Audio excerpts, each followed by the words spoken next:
ओम शांति। अज जी मुरली की तारीख़ है 13/5/2021। अज मुरली में गीत आए छठवी यो आकाश सिंहासन। ओम शांति। अज मिठा मिठा श्री बाबा ब्रह्मातन द्वारा चवंता मिठे मिठे बच्चे ॿारनि खे ओम शांति जो अर्थ त ॾाढो बार सम्झायो आहे। ओम यानी मां आत्मा, ये शरीर मुंहिंजा ऑर्गन्स आहिनि। मां आत्मा परम धाम में रहण वारी आहियां। भारतवासी पुकारदा आहिनि, हे दूर देश जा रहण वारा अच, छो जी भारत में हाणे ॾाढी धर्म ग्लानी दुख थी वियो आहे। तव्हां वरी खां अची करे गीता जो उपदेश ॿुधायो।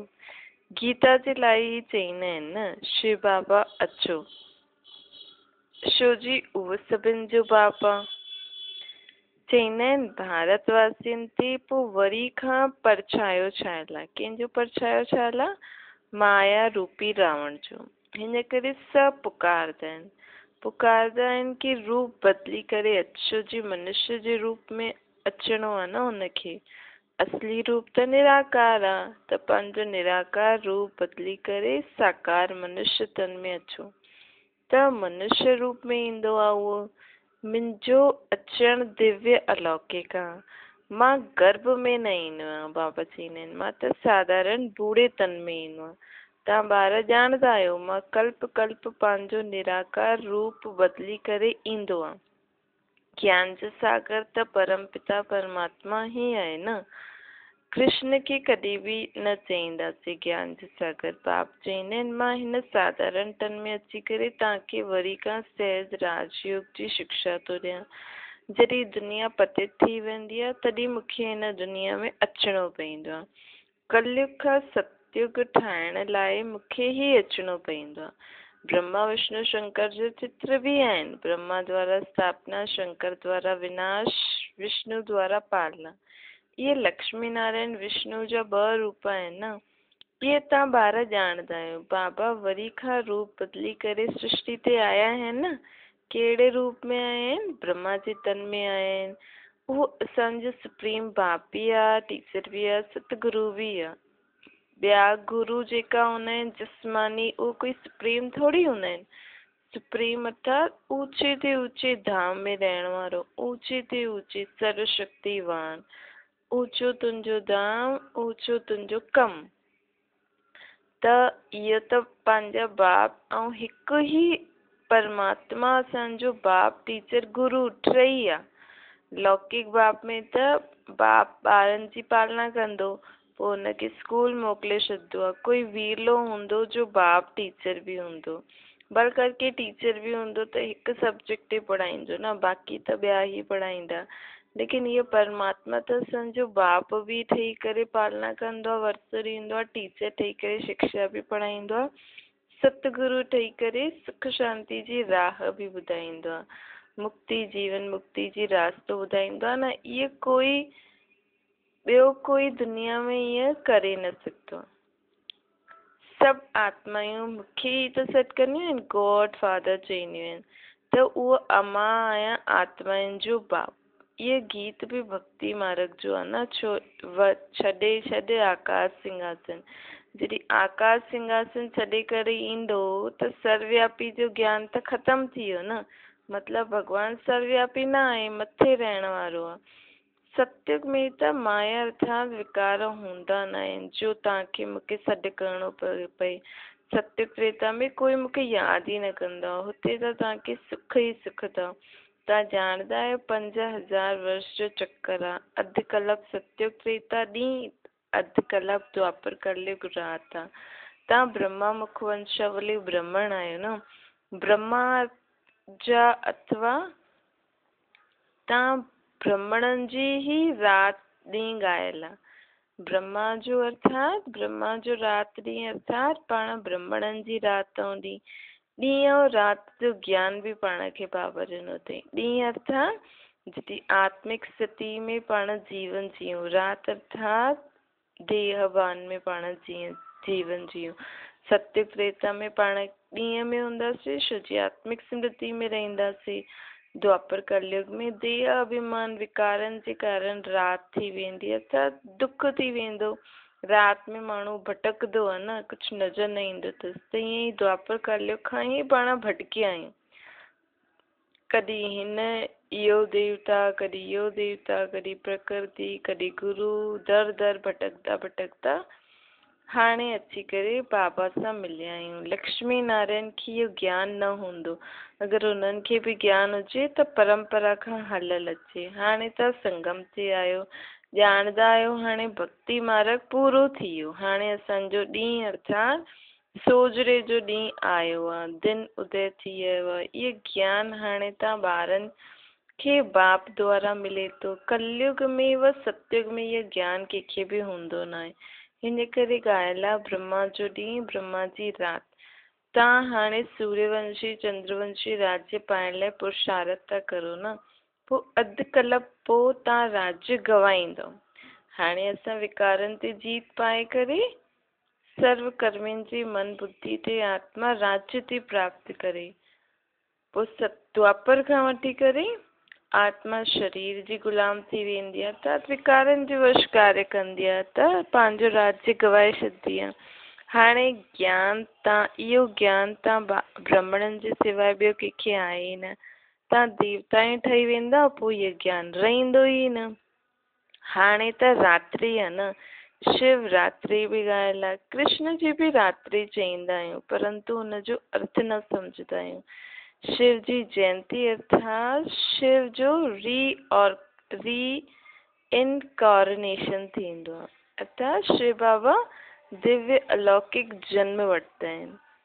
कृष्ण जी रात्रि अर्थात ब्रह्मा जी रात्रि। छो जी जेकी आत्मा ब्रह्मा जो पाठ थी वॼाए उहो ई सत्युग में वञी कृष्ण जो पाठ वॼाईंदी। त ब्रह्मा जी रात्रि अर्थात कृष्ण जी रात्रि, आत्मा त हिकु ई आहे न। शिव बाबा त दिव्य अलौकिक जन्म वठंदा आहिनि। त अहिड़े बाप जी जयंती त कम से कम 1 महीनो त मल्हाइण ई खपे न, जो सॼी सृष्टि पतित सृष्टि खे पावन ठाहींदो आहे। हुनजो अवतरण ॾींहुं त 1 महीनो मल्हाइणो खपे। अहिड़े बाप जी, जहिड़ो बाप जे ॾींहुं त हॉलीडे बि न मल्हाईंदा आहिनि। शिव जयंती ॾींहुं पूरी दुनिया में हॉलीडे मल्हाइणी खपे। छो जी गॉड फादर, दुनिया जी सर्व आत्माउनि जो पीउ, हिन ॾींहुं इहो ॾींहुं छो मल्हाईंदा आहियूं यादगार दिवस में, कि भॻवानु सृष्टि ते ईंदो आहे दुनिया खे पावन ठाहिण। त भॻवानु ईंदो त विश्व जो पिता आहे न, त उन ॾींहुं त शिव जयंती शिवरात्रि ॾींहुं त विश्व में छुट्टी हुजणी खपे। सभिनि आत्माउनि खे इहो ॾींहुं ॾाढो ख़ुशी ख़ुशी सां मल्हाइणो खपे, कि असांजो बाप हिन ॾींहुं सृष्टि ते अची करे सृष्टि खे पावन ठाहींदो आहे। आत्माउनि खे, प्रकृति खे, जीव जंतु सभिनि खे पावन ठाहे करे पोइ पाण जे लाइ स्वर्ग जहिड़ी दुनिया ठाहींदो आहे। बाप चईंदो आहे मां सभिनि खे लिबरेट कंदो आहे। पोइ गाइड ठही सभिनि खे परम धाम में, शांति धाम में बि वठी वेंदो आहे। पहिरियों शांति धाम में हलंदासीं, पोइ पंहिंजे पंहिंजे समय ते नई सृष्टि में ईंदासीं। हाणे तव्हां पुरुषार्थ करो था राजयोग सिखण जो। बाप तव्हांखे ज्ञान जो 3 नेत्र थो ॾिए न। आत्मा जो रूप छा आहे इहो बि कंहिंखे पतो न आहे। बाप चईंदा आहिनि तव्हां आत्मा न अंगुष्ठे मिसल आहियो, न अखंड ज्योति मिसल आहियो। तव्हां आहियो स्टार मुआफ़िक, बिंदी मुआफ़िक आहियो न। मां बि आत्मा बिंदी आहियां, परंतु मां पुनर्जन्म में न ईंदो आहे। मुंहिंजी महिमा ई अलॻि आहे। मां सुप्रीम आहियां न, हिन करे मां जनम मरण जे चक्कर में न ईंदो आहियां। सुप्रीम जा 2 अक्षर आहे, 2 मीनिंग आहिनि। सुप्रीम अर्थात परम, परे ते परे रहण वारी, ऐं ऊंची, सर्वशक्तिवान, गुणवान, सदा ही शुद्ध, शक्तिशाली, गुणवान आत्मा। त बाबा चवनि था कि मां सुप्रीम आहियां न, हिन करे मां हिन सृष्टि ते जनम मरण जे चक्कर में न ईंदो आहे। मां बि अची वञा पोइ तव्हां जॾहिं दुखी थी वञो त तव्हांखे केरु छुड़ाईंदो। तव्हां आत्मा जो शरीर में ईंदियूं आहियो, 84 जनम वठंदी आहियो। मां शरीर में प्रवेश कंदो आहे, जन्म न वठंदो आहे। इहे लोन वठंदो आहे न ब्रह्मा जो शरीर। ब्रह्मा जो शरीर अर्थात कृष्ण जी आत्मा जो 84वें जन्म वारो शरीर। बाप सम्झाईंदा आहिनि तव्हां बि आत्मा आहियो, परंतु तव्हां पंहिंजे खे रियलाइज़ न कंदा आहियो कि असां आत्मा आहियूं। हाणे रियलाइज़ करो, जीअं शरीर जो नाम रूप पक्को थी वियो आहे न, हाणे हिन जे बदिले आत्मा जो नाम रूप पक्को थी वञे। कुछ भी चईंदा आहियूं नाम वठी करे त शरीर बुद्धि में ईंदो आहे कि फलाने हीअं कई, फलाने हीअं कई, त शरीर यादि ईंदो आहे। हाणे तुरंत आत्मा यादि अचे कि फलाने जी आत्मा, मुंहिंजी आत्मा ईअं कई, फलाने जी आत्मा ईअं कई, फलाने जी आत्मा जो शरीर जो इहो नाम आहे। ईअं ईअं हाणे आत्मा खे रियलाइज़ करो, आत्मा जो नाम रूप पक्को करो। आत्मा ही त सॾु कंदी आहे न बाप खे, दुख में हमेशह यादि कंदी आहे, हे भगवान, हे रहम दिल बाबा रहम करो। रहम मांगदी आहे शिव जी, उहा बाप ही नॉलेजफुल, ब्लेसफुल, प्योरिटीफुल आहे, ज्ञान भी फुल अथसि, ज्ञान जो सागर आहे न बाबा। मनुष्य खे इहा महिमा ॾेई न सघंदा आहियूं। सॼी दुनिया में ब्लेस करणु उहो हिकु बाप जो ई कमु आहे, उहो ई रचयिता आहे न, बाक़ी पाण सभु त रचना आहियूं। क्रिएटर रचना खे क्रिएट कंदो, पहिरियों स्त्री खे अडॉप्ट कंदो आहे, पोइ हुन द्वारा रचना रचंदो आहे, पोइ हुननि जी पालना बि कंदो आहे, विनाश न कंदो आहे। लेकिन इहो बेहद जो बाप जेको आहे, इहे स्थापना बि कंदो आहे, पालना बि कराईंदो आहे, विनाश बि कराईंदो आहे। स्थापना ब्रह्मा द्वारा कराईंदो आहे, पालना विष्णु द्वारा कराईंदो आहे, विनाश शंकर द्वारा कराईंदो आहे। त शिव बाबा पंहिंजी क्रिएटर त आहे ई सी, लेकिन टई कम कंदो आहे। आदि सनातन देवी देवता धर्म जी पालना बि कराईंदा आहिनि। सत्य गादी में फट सां राजधानी स्थापन थी वेंदी आहे न, ऐं ॿिया धर्म सिर्फ़ु पंहिंजे धर्म स्थापन कंदा आहिनि। पोइ जॾहिं लाखों जे अंदाज में थी वेंदी आहे त वृद्धि खे पाईंदा आहिनि। हाणे तव्हां राजधानी स्थापन करो था न, योग बल सां पूरी विश्व जो मालिक था ठहो।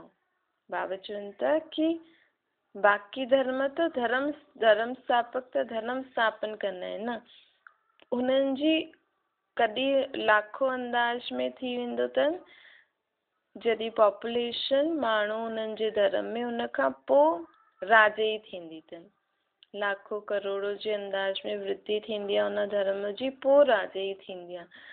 हाणे तव्हां त हिते ई राजधानी स्थापन था करो, हिते ई पूरी बाबा पाण खे पूरी सैम्पलिंग तो लॻाए सत्युग त्रेता जी राजधानी जी। उहो बि योग बल सां पाण पूरे विश्व जा मालिक था ठहूं, बाहुबल सां न।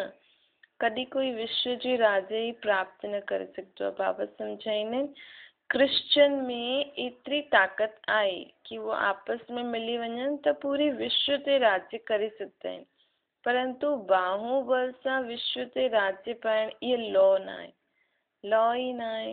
ड्रामा में इहो क़ाइदो न आहे जो बाहुबल सां विश्व जा मालिक ठहियूं। बाप चवंदा आहिनि विश्व जी बादशाही योग बल सां उहो बि मुंहिंजे द्वारा मिली सघंदी अथव। जी परमात्मा सृष्टि जो रचयिता आहे न, त परमात्मा में एतिरी शक्ति अथसि कि पूरी विश्व जी आत्माउनि खे कंट्रोल करे सघंदो आहे, प्रकृति खे कंट्रोल करे सघंदो आहे, यूनियन खे कंट्रोल करे सघंदो आहे। त हुननि सां पाण योग लॻाईंदासीं त पाण में बि एतिरी शक्ति अची वेंदी कि पाण बि विश्व ते कंट्रोल पाए सघंदा आहियूं, रूहानी आत्मिक शक्ति द्वारा, बाहुबल द्वारा न।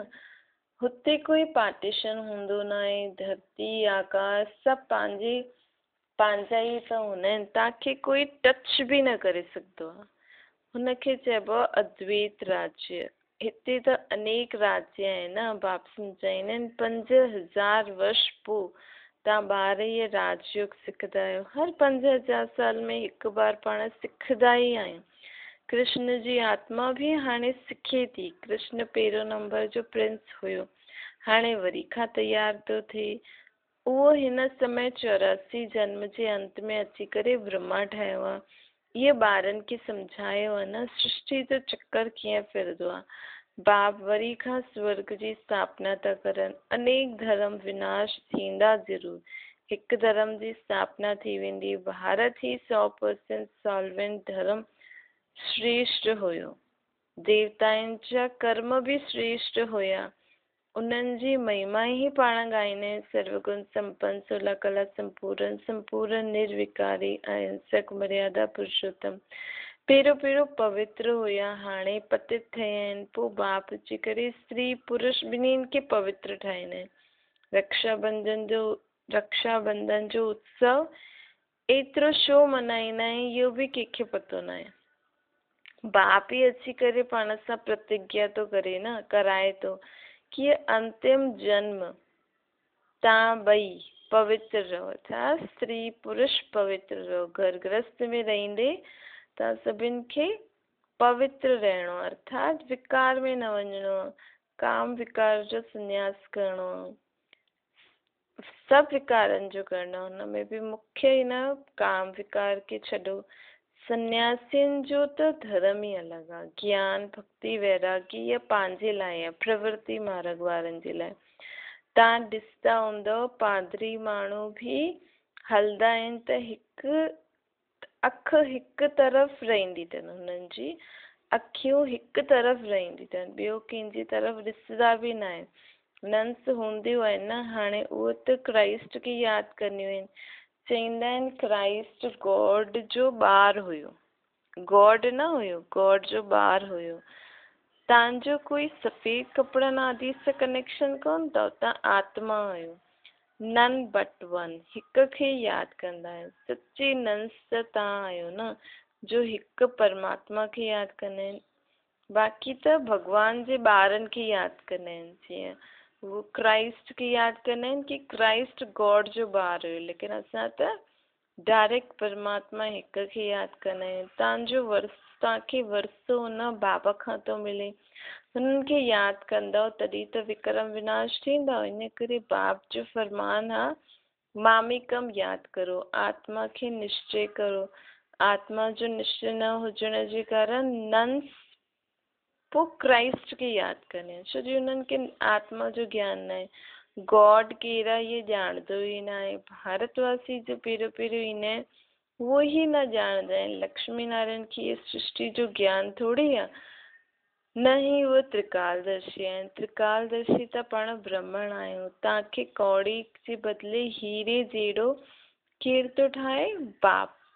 हाणे तव्हां ईश्वर जी गोद में आहियो। तव्हांजो इहो जन्म अमूल्य अथव, अंतिम जन्म हिन कलयुगी दुनिया में अंतिम जन्म अमूल्य आहे। हिन खां पोइ सतयुगी दुनिया में वेंदासीं।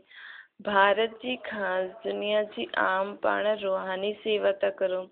बाक़ी त सभु जिस्मानी सोशल वर्कर आहिनि, पाण आहियूं रूहानी सोशल वर्कर। तव्हांखे सिखाइण वारो सुप्रीम रूह आहे। हर हिकु आत्मा खे चओ कि बाप खे यादि करो। मरण समय सभिनि खे चईंदा आहिनि न भॻवान खे यादि करो। हाणे त दुनिया में आहे ई मरण जो समय, त सभिनि खे चओ बाप खे यादि करो। बाप खे ही पतित पावन चईंदा आहियूं न। तव्हां किरदे किरदे 84 जन्म वरिता अथव। 84 जन्मनि में पाण हिकदमि हेठि अची आया आहियूं किरदे किरदे। हाणे हिकु सेकेंड में चढ़णो आहे। कीअं चढ़णो आहे? पंहिंजे पाण खे आत्मा निश्चय करे बाप खे यादि करिणो आहे। इहो तव्हांजो हिन मृत्यु लोक जो अंतिमो जन्म अथव। मृत्यु लोक मुर्दाबाद, अमर लोक जिंदाबाद थियणो आहे। हिन खे अमर कथा चइबो आहे। जेको बाबा पाण खे कथा थो ॿुधाए, ज्ञान थो ॿुधाए, इहे अमर कथा आहे। अमर बाबा अची करे तव्हां अमर आत्माउनि खे अमर युग में वठी हलण जे लाइ अमर कथा थो ॿुधाए। बाप चईंदा आहिनि अच्छा ॿियूं ॻाल्हियूं भुलिजी वञो त सिर्फ़ु पंहिंजे खे आत्मा निश्चय करे मूंखे यादि करो।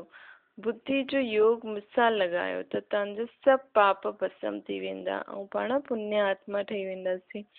तव्हां मनुष्य खां देवता ठहींदव। इहा नई ॻाल्हि न आहे।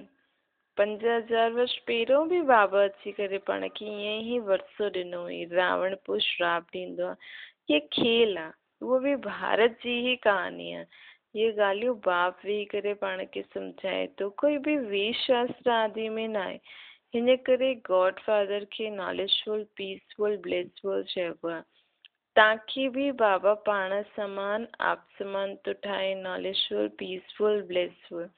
तव्हां बि पूज्य हुयो, हाणे पुजारी ठहिया आहियो। आप ही पूज्य, आप ही पुजारी।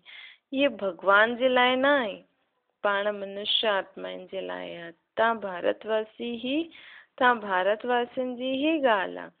तव्हां पहिरियों सिर्फ़ु हिकु शिव जी भक्ति कंदा आहियो, अव्यभिचारी भक्ति, पोइ देवताउनि जी भक्ति शुरू कई, पोइ हेठि उतरदा आहियो। हाणे त पोइ तव्हां उहो ई ठहो था, जो थोरो सो पढ़ंदा उहो प्रजा में हली वेंदा, जो सुठी रीति पढ़ंदा ऐं पढ़ाईंदा वो राजे में हली वेंदा। प्रजा त ढेर ठहिणी आहे न, हिकु महाराजा जी लाखों करोड़ों जे अंदाज में प्रजा हूंदी। तव्हां पुरुषार्थ करो ही था, कल्प पहिरियों आहे। फिर पुरुषार्थ सां पतो पइजी वेंदो आहे कि माला में केरु केरु अचण वारा आहिनि। प्रजा में त कोई गरीब कोई साहूकार ठहींदा। भक्ति मार्ग में ईश्वर अर्थ दान कंदा आहियूं। शो ईश्वर वटि न आहे छा, या त चईंदा आहिनि कृष्ण अर्पणायनम। वास्तव में हूंदो आहे ईश्वर अर्पणायनम। मनुष्य जो कुझु कंदा आहिनि हुननि जो फल ॿिए जन्म में मिलंदो आहे, हिकु जन्म जे लाइ मिलंदो आहे।